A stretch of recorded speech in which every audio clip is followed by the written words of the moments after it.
Okay, so miscellaneous exercise of chapter 2.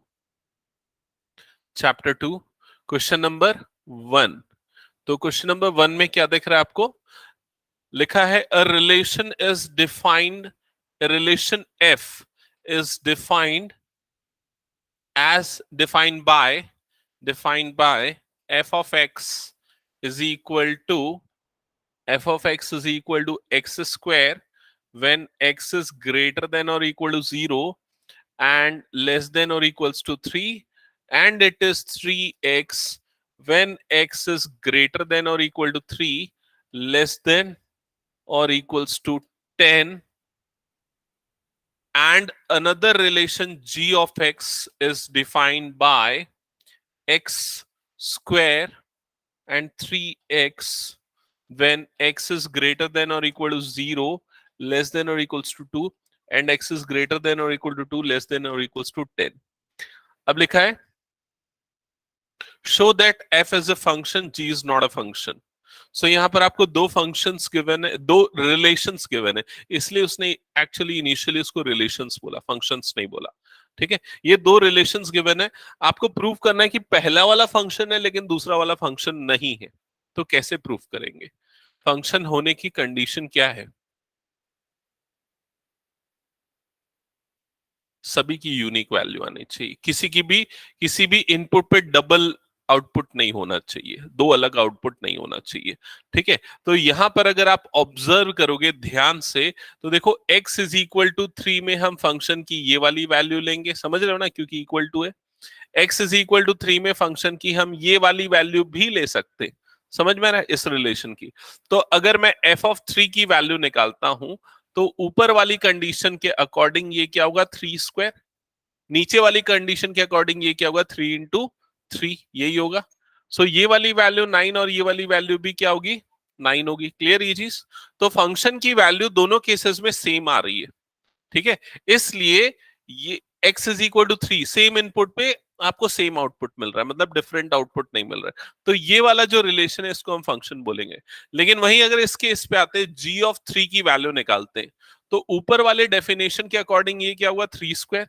नीचे वाले definition के अकॉर्डिंग, सॉरी 3 पे नहीं, इस पे हम वैल्यू किस पे निकालेंगे? 2 पे, क्योंकि देखो x इज इक्वल टू 2 पे दोनों डेफिनेशन एप्लीकेबल है ना, तो 2 पे निकालेंगे तो ये क्या हो जाएगा? 2 स्क्वायर. और नेक्स्ट नीचे वाली कंडीशन के अकॉर्डिंग ये क्या हो जाएगा? 3 इंटू 2. 2 स्क्वायर की वैल्यू 4, 3 2 से क्या हो गया? 6. तो जब आपने इनपुट 2 दिया, g ऑफ 2 के आपको दो अलग अलग वैल्यू मिली. कौन कौन सी मिली? एक मिली 4 और दूसरी क्या मिली? 6. तो आपको डबल यूनिक इमेज नहीं मिल रही है, मल्टीपल इमेज मिल रही है. सो इस रिलेशन को हम फंक्शन नहीं बोलेंगे. क्लियर ये चीज? ठीक है, because the 2 has multiple images, that is 2 4 and 2 6. That's why g is not a function and f has unique image for all inputs, so it is in function. आज होगा. हम्म, आज कंप्लीट हो. हम्म. हम्म. अभी मैंने जो तेरे को लास्ट क्लास में कराए थे कंप्लीट हो गए. स्टैट्स, स्टैट्स सॉल्व कर लिया था. हम्म. हम्म. चेक करता हूं मैं. ठीक है, इन लोगों को कुछ टास्क देके बुक ओपन कर ले, मैं बताता हूं. नेक्स्ट क्वेश्चन नंबर 2 देखो. क्वेश्चन नंबर 2 बड़ा सिंपल है. क्या लिखा है? f of x is equal to x square. Then find the value of f of x. Then find the value of f of 1.1 minus f of 1 divided by 1.1 minus 1. I think ये आप लोग सब बना लोगे ना, ये question बन जाएगा. यस. कैसे बनेगा बताओ? हाँ, तान्या बोल रहे हो? न्यूमरेटर में, हाँ, ए स्क्वायर माइनस बी स्क्वायर की आइडेंटिटी. बिल्कुल वैसे भी कर सकते. तो ये हो जाएगा न्यूमरेटर में f ऑफ 1.1 की वैल्यू ये हो जाएगी 1 एफ ऑफ 1 की वैल्यू ये हो जाएगी, समझ में आई ये चीज? तो न्यूमरेटर क्या बन जाएगा, 1.1 का स्क्वायर माइनस 1 का, सॉरी हाँ 1 का स्क्वायर, ऐसे ही होगा, ये 1 स्क्वायर होगा, divided by denominator 1.1 minus 1 as it is रहने देते। आप चाहो तो कैलकुलेशन करके भी सॉल्व कर सकते हो, चलेगा, या फिर आइडेंटिटी अप्लाई करके भी। तो अगर आइडेंटिटी अप्लाई करेंगे, न्यूमरेटर में a plus B 1.1 plus 1 into A minus B 1.1 minus 1 divided by denominator क्या हो जाएगा 1.1 माइनस 1, ऐसे ही होगा। तो ये दोनों टर्म्स कट जाएंगी और आपके पास क्या आएगा 1.1 plus 1 that is equal to 2.1। तो ये होगा फाइनल आंसर, समझ गए?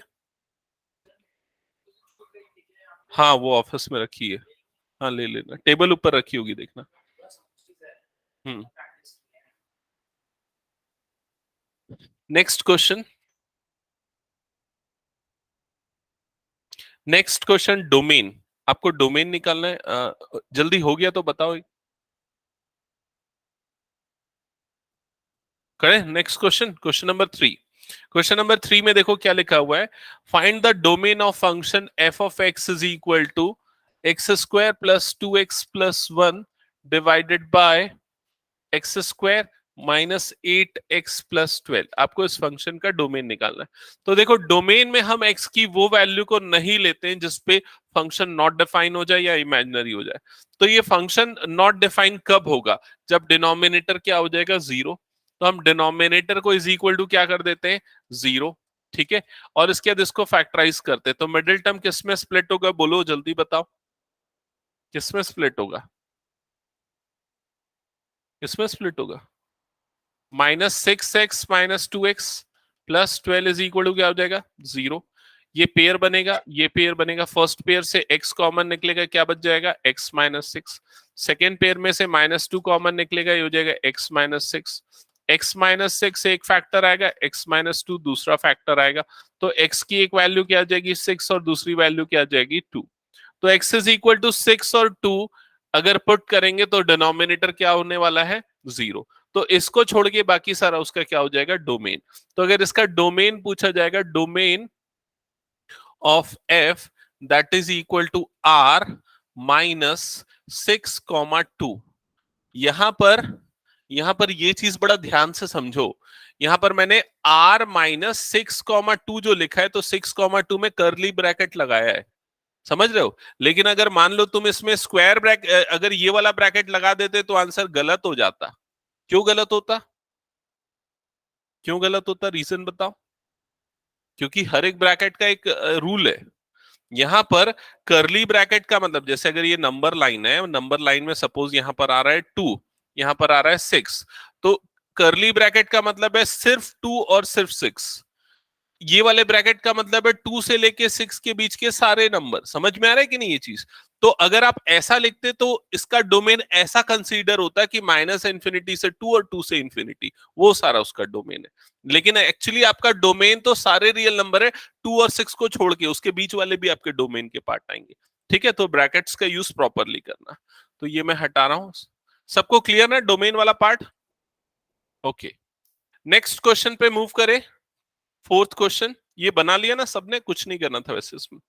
क्वेश्चन नंबर 4, वैसे ही जल्दी खत्म हो जाएगा चैतन्य, मेरे ख्याल से 15-20 मिनट, ज्यादा बड़ा है नहीं है एक्सरसाइज, ठीक है। फिर मैं अपन लोग डिस्कस कर लेंगे, सुन ले तब तक, डोमेन और रेंज में डिस्कस कर रहा हूं। क्वेश्चन नंबर 4 क्या लिखा है, क्वेश्चन नंबर 4 में लिखा है domain and the range of real function defined by F of x is equal to √x-1। यही है ना √x-1।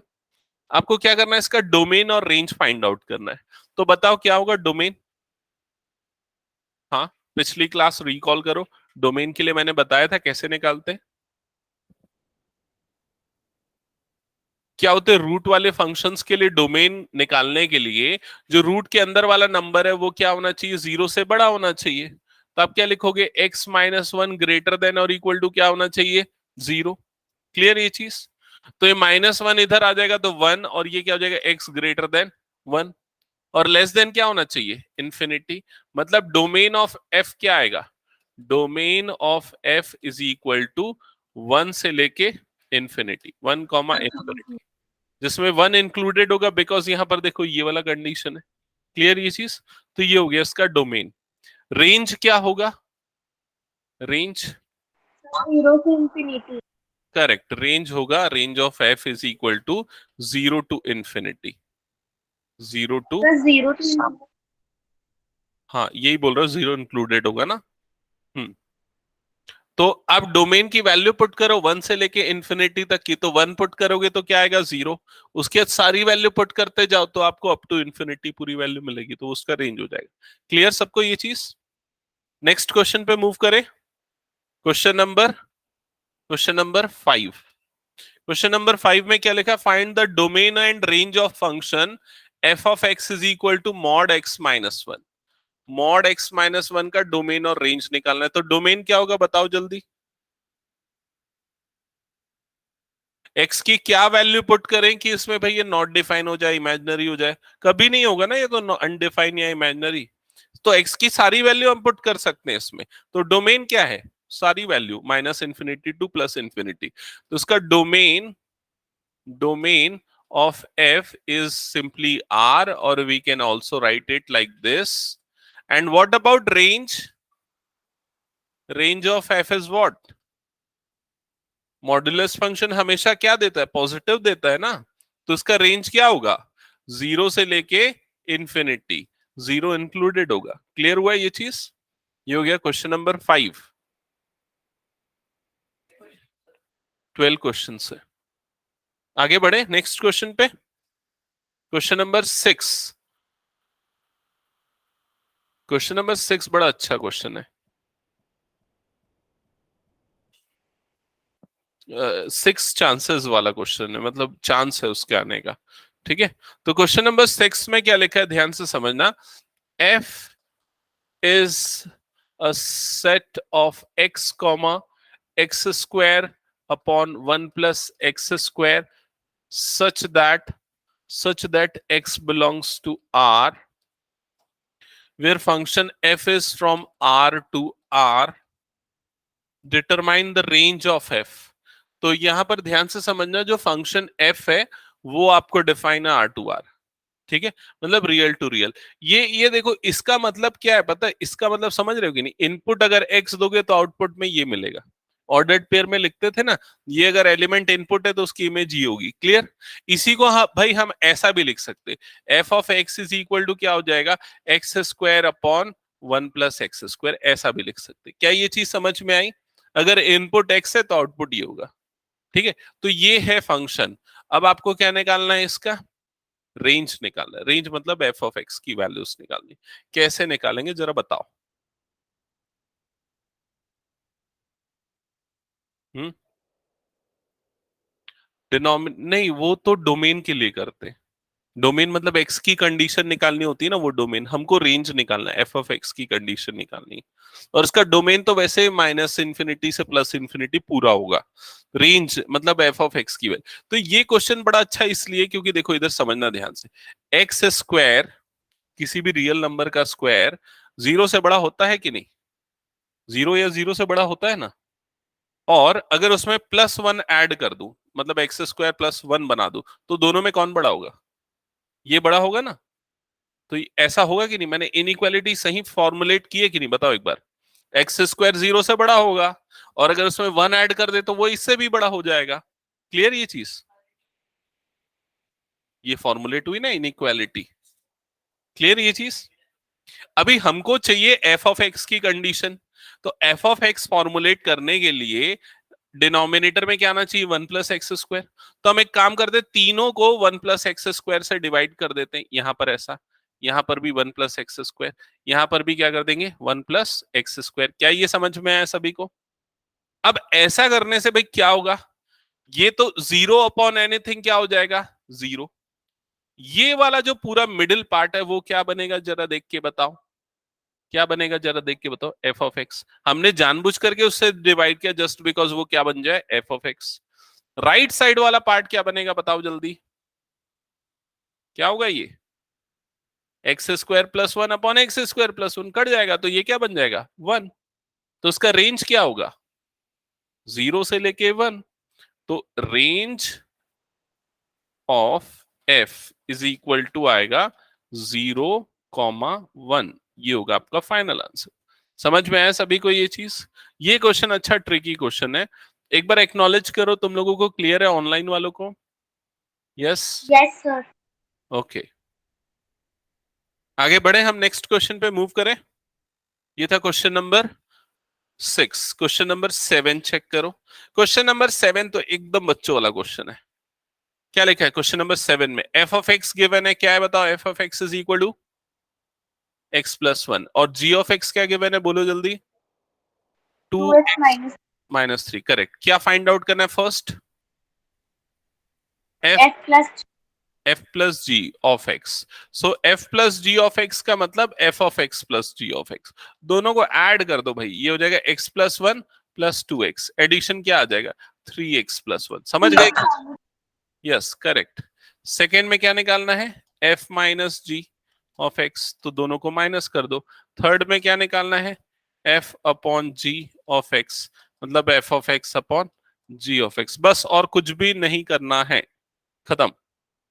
नेक्स्ट क्वेश्चन पे मूव करें, क्वेश्चन नंबर 8। ये था क्वेश्चन नंबर 7। अब आते हैं क्वेश्चन नंबर 8 पे।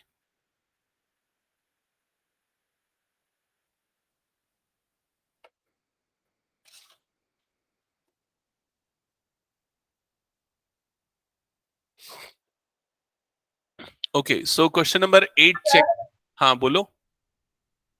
सर वहाँ gx की वैल्यू 2x माइनस 3 दी हुई है ना? अच्छा, सॉरी सॉरी, 2x माइनस 3, तो ये भी चेंज होगा ना, ये 3x माइनस 2। हाँ, yes sir. Okay. Next is question number 8। Question number 8 में लिखा है let f is defined by f is equal to, यहां पर ऑर्डर्ड पेयर्स क्या क्या है? 1 1 1,1 2,3।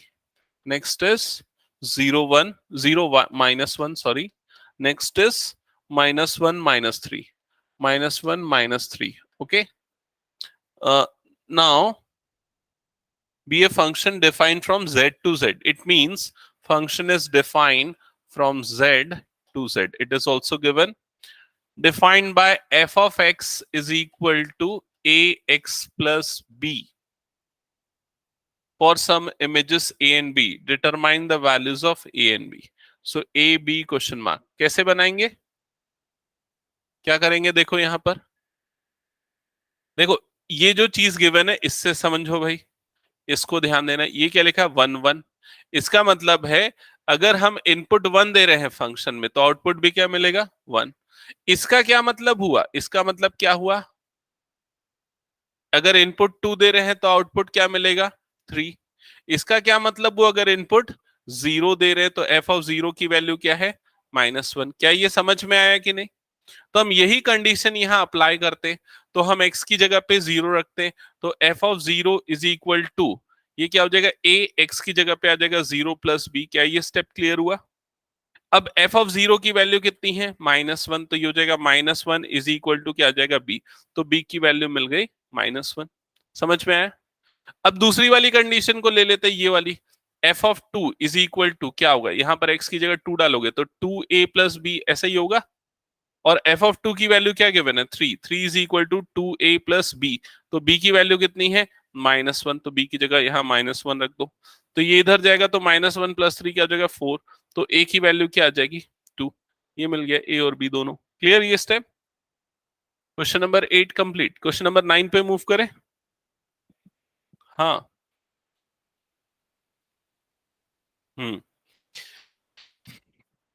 Question number 9। 9 में ट्रू फॉल्स है क्या?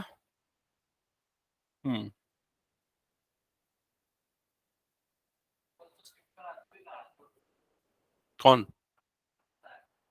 नहीं नहीं, करवाता हूं ना। Let R be a relation from end to end such that this are the following true। तो जो रिलेशन R गिवन है क्या है? सबसे पहले समझो, relation R is a comma b such that a comma b belongs to n and a is equal to b square। Are the following true। First condition क्या लिखा है इसमें? फर्स्ट कंडीशन लिखा है a comma a belongs to R, symbol समझते जाना, belongs to R for all A belongs to N and relation R is defined from N to N. अब सब लोग समझ लो भाई इसको, ठीक है। यहां बोल रहा है कि R is equal to A comma B, A comma B उसके ऑर्डर्ड पेयर के एलिमेंट है। ए और बी दोनों किससे बिलोंग कर रहे हैं? नेचुरल नंबर से। और रिलेशन ये है कि ए इज इक्वल टू क्या होना चाहिए? B square. तो क्या ए कॉमा ए ये सब रिलेशन आर के एलिमेंट होंगे ए की सारी वैल्यूज के लिए? फॉर ऑल का सिंबल है, for all A belongs to N. तो इसका मतलब है अगर ए की वैल्यू 1 रखे तो 1,1 रिलेशन आर का एलिमेंट होगा। ए की वैल्यू 2 रखेंगे तो 2,2 रिलेशन आर का एलिमेंट होगा। 3,3 रिलेशन आर का एलिमेंट होगा। ऐसा क्या सभी के लिए ट्रू होगा? चेक करते हैं। तो 1,1 रिलेशन आर का एलिमेंट होगा कि नहीं होगा वो डिसाइड करेगा ये। तो ए की जगह पे 1 रखो, बी की जगह पे 1 रखो, क्या ये दोनों इक्वल आएंगे? आ रहे हैं, मतलब यस ये एलिमेंट होगा। ए की जगह पे 2 रखो, बी की जगह पे 2 रखो, तो 2 इज इक्वल टू 4, क्या ये इक्वल है? नहीं है। तो ये इसका एलिमेंट नहीं है, तो नॉट बिलोंग्स टू। ये भी नहीं होगा, ऐसा नहीं होगा। तो सारी वैल्यू के लिए ट्रू नहीं है। इसमें बोला है फॉर ऑल, सारी वैल्यूज के लिए, तो ये वाला क्या हो जाएगा? फॉल्स। क्या ये सबको समझ में आ गया? First part. सेकेंड पार्ट में क्या लिखा है? सेकेंड पार्ट में लिखा है, just a second, second part में लिखा है, क्या लिखा है? पढ़ना दो। तुम लोगों को पढ़ना समझ में आया कि नहीं? ये सारे सिंबॉलिक रिप्रेजेंटेशन क्या लिखा है सेकेंड पार्ट में? A comma b belongs to R implies that b comma a belongs to R. ये ट्रू होगा या फॉल्स होगा? तो कंडीशन समझते हैं। देखो, अगर मान लो मैं a इज इक्वल टू लेता हूं 2 और b इज इक्वल टू लेता हूं 4, ठीक है। a इज इक्वल टू लेता हूं 2, b इज इक्वल टू लेता हूं 4, तो क्या ये इस रिलेशन r का एलिमेंट है या नहीं? मुझे देख के बताओ। नहीं, ये तो है ही नहीं ना। नहीं है ये। A is equal to b square के इक्वल आना चाहिए ना। मैंने गलत लिया एग्जाम्पल। तो मैं एक एग्जाम्पल ऐसा लेता हूं, ये 4,2 क्या इस रिलेशन आर का एलिमेंट है ना? क्योंकि देख ए की जगह पे क्या आ रहा है 4, बी की जगह पे क्या आ रहा है बी स्क्वायर, तो 2 का स्क्वायर क्या होता है 4। तो ये, हाँ, तो 4,2 रिलेशन आर का एलिमेंट होगा ना। आप इसको ए की जगह पे 4 और बी की जगह पे 2 रख के देखो, दोनों इक्वल आ रहा है, मतलब है। तो क्या 2,4 भी इस रिलेशन का एलिमेंट है या नहीं? तो ए की जगह पे 2 रखो, बी की जगह पे 4 रखो, तो 2 इज इक्वल टू क्या आ गया? 16, जो कि नहीं है। नहीं है मतलब ये इसका एलिमेंट नहीं होगा। तो इसने ये बोला अगर ए बी रिलेशन में है तो बी ए बी रिलेशन में होंगे। तो आंसर क्या है? फॉल्स। क्लियर ये चीज? ओके। इसको एक और इन जनरल वे से बताते। तुम दोनों भाई हो ना? हाँ, हाँ भाई हो, मान लो भाई हो, ठीक है। तो ये इसका भाई है, तो ये भी इसका भाई होगा, है ना? अगर ए बी का भाई है तो बी ए का भाई होगा। तो मतलब ये जो है, यहां पर ये कंडीशन इस रिलेशन में, भाई भाई वाली कंडीशन में जो है वो ट्रू हो रही है। समझ में आ रहा है कि नहीं? अब अगर मान लो ये इसका भाई है, तो क्या ये इसका भाई होगा? नहीं, ये क्या होगी? बहन होगी। तो वो उस कंडीशन में जो है वो फॉल्स हो जाएगा। क्लियर ये चीज? नहीं, मैं इसलिए समझा रहा हूं क्योंकि वाले रिलेशंस भी आते हैं क्वेश्चंस में, वाले एग्जाम्स में। जो केस स्टडी हो गया, कॉम्पिटिटिव हो गया, कई जगह पे इस तरह के क्वेश्चंस आते हैं, ऐसे क्वेश्चंस पूछा जाता है एक्चुअली, ठीक है। इसलिए मैंने ये एग्जांपल्स दिए। आपको आपके एग्जाम्स में दिख जाएंगे ऐसे क्वेश्चंस कॉम्पिटिटिव के, अगर देखोगे तो। ओके, नेक्स्ट क्वेश्चन पे मूव कर रहा हूं। थर्ड क्वेश्चन, थर्ड क्वेश्चन, इसमें क्या लिखा है? A comma b, A comma B belongs to R and B comma C belongs to R implies that A comma C belongs to R। तो ये सेकेंड वाला भी फॉल्स हुआ था ना हमारा, क्लियर ना? A comma C belongs to R, तो ट्रू या फॉल्स आप लोग चेक करोगे। तो देखो मैं एक एग्जांपल से लेता हूं, ठीक है। देखो, आ, इसको मैं ले रहा हूं 16,4, तो क्या ये रिलेशन आर में बिलोंग करेगा? चेक करो। ए की जगह पे 16, बी की जगह पे 4 पुट करके देखो, इक्वल है। फिर ये लेता हूं 4,2, तो क्या ये रिलेशन आर में बिलोंग करेगा? चेक करो, करेगा। अब मैं अगर ये लेता हूं 16,2, तो क्या ये रिलेशन आर में बिलोंग करेगा? नहीं करेगा, तो ये फॉल्स है। तो देखो, ए बी आर से बिलोंग कर रहा है, बी सी आर से बिलोंग कर रहा है, ये ए है ये बी है, समझ रहे हो ना सिंबॉलिकली। ये क्या है? ए बी रिलेशन में है, बी सी रिलेशन में है, तो ए सी भी रिलेशन में होंगे क्या? नहीं, ऐसा जरूरी नहीं है कि वो रिलेशन में होंगे। समझ में आया कि नहीं ये चीज? ओके, ठीक है, क्लियर। तो ये वाला स्टेटमेंट भी क्या होगा? फॉल्स होगा। ऑनलाइन में सारे बच्चों को क्लियर ना ये? यस, ठीक है Tanya. Yes sir. Okay, next question start करो। Next question, question number 10। So question number 10 में देखो क्या लिखा हुआ है। A is given by set A is given by elements है set A के 1 2 3 4 1 2 3 4। सेट B के एलिमेंट्स क्या क्या गिवन है? नहीं नहीं, 1 5 1 5 9 11 15 16। Okay, and F is given by like this 1 5 2 9 3 1 4 5 and 2 11 2 11। okay, F is relation from A to B, F is function from A to B. Justify your answer. So F is relation from A to B or F is function from A to B?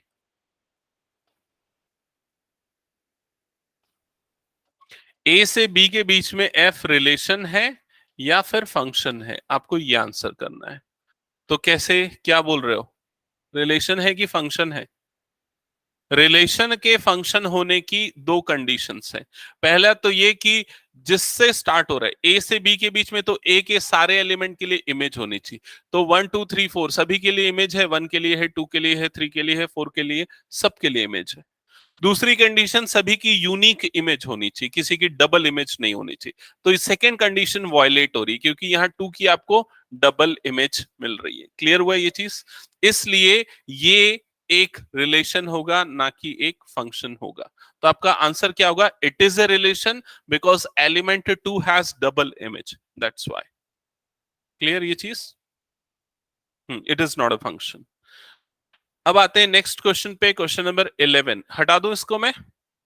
Question number 11 देखो क्या लिखा हुआ है। Question number 11, let F be a subset of z cross z।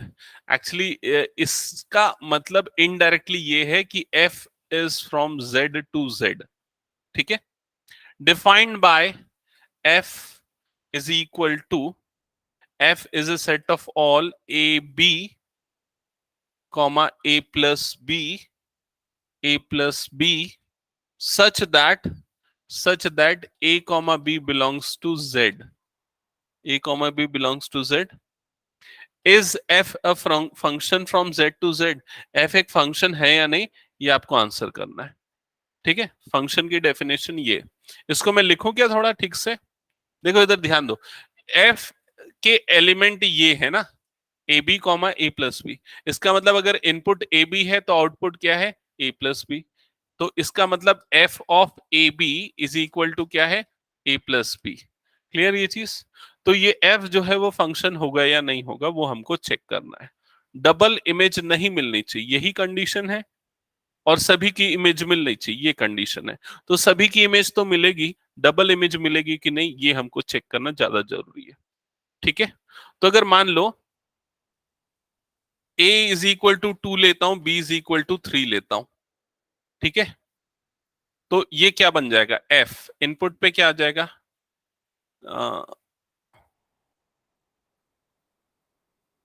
नहीं यार, ये बड़ा complicated example हो जाएगा, छोटा इजी एग्जांपल लेता हूं। a इज इक्वल टू 0 लेता हूं, b इज इक्वल टू 1 लेता हूं, तो f ऑफ ये क्या हो जाएगा? 0 इंटू 1। राइट साइड में क्या आ जाएगा? 0 प्लस 1।